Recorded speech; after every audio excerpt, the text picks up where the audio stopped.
The Ghost in the Window is a magic realism graphic novella about a teenage girl, Dorian Valentine, getting in touch with her past and finding out where she came from.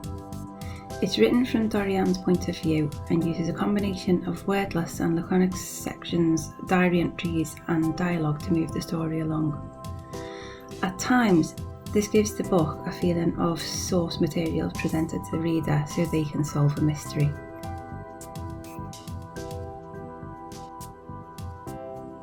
At the start of this presentation, I have included a selection of books with a similar theme.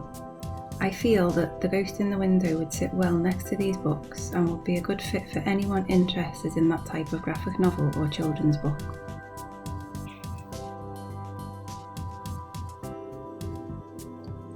My aims for Ghost in the Window were all based on disrupting accepted standards and guidelines in the children's publishing industry and respecting the way children's reading and understanding capabilities have changed and are changing in their post-digital world.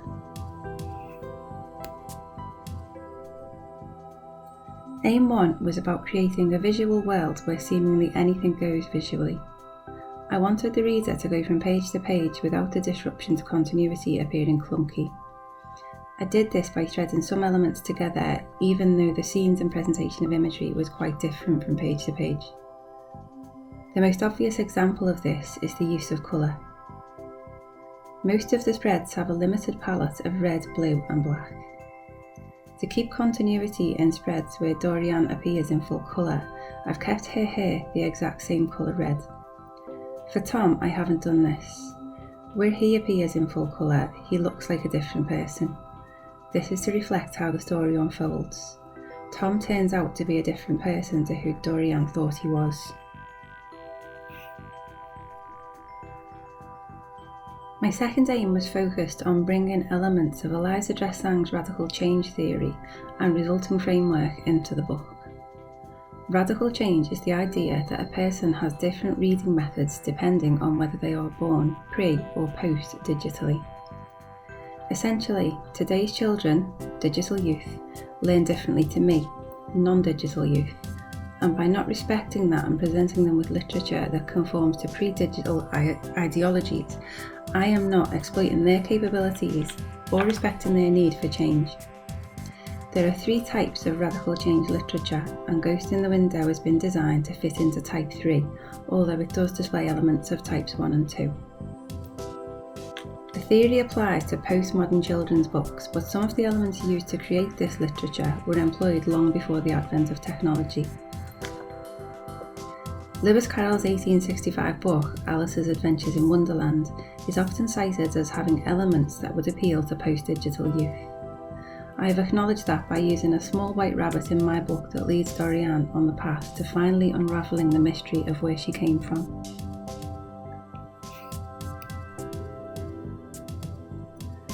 My third aim is concerned with the illustration style and the use of abstract imagery to convey events whilst maintaining continuity. There are illustrations within the book where Dorian is reduced to a red blob or a series of red, white, black and blue shapes.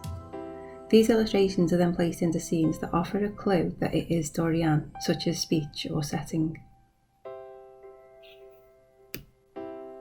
My final aim was to employ metafictive devices and offer opportunities for synergistic reading to give the story layers and textures through the combination of words and pictures. Rather than making the book cohesive through the traditional methods usually insisted on by the industry, I have deliberately used more unusual alternatives. An example of this would be suggesting connections using colour. I have done this at various points throughout Ghost in the Window by insinuating stress levels using red, amber and green for dialogical elements.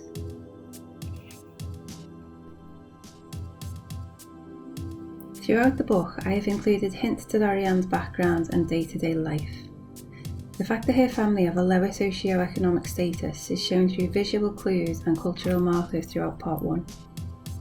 It is also shown through illustration that Dorian is a young carer for her mum and finds it difficult to fit in socially. It was important to me that these elements were included as the marginalisation and stereotyping of children and teens through the media and the resulting effects on self-esteem, empathy and long-term mental health is something I have spent much time researching during this MA and an issue I feel strongly about.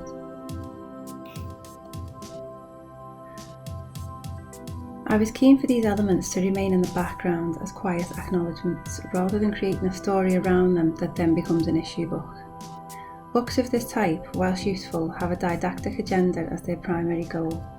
Ghost in the Window was never intended for this purpose.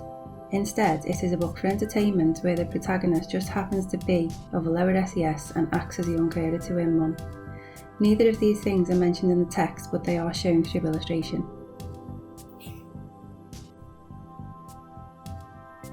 Throughout this course, I have drawn upon my connections and history with the story of Little Red Riding Hood. The Ghost in the Window is my own abstract version of that story, most obviously through the use of the red hood-like appearance of Dorian's hair and his stepfather's concealment of who he is and what his motives are.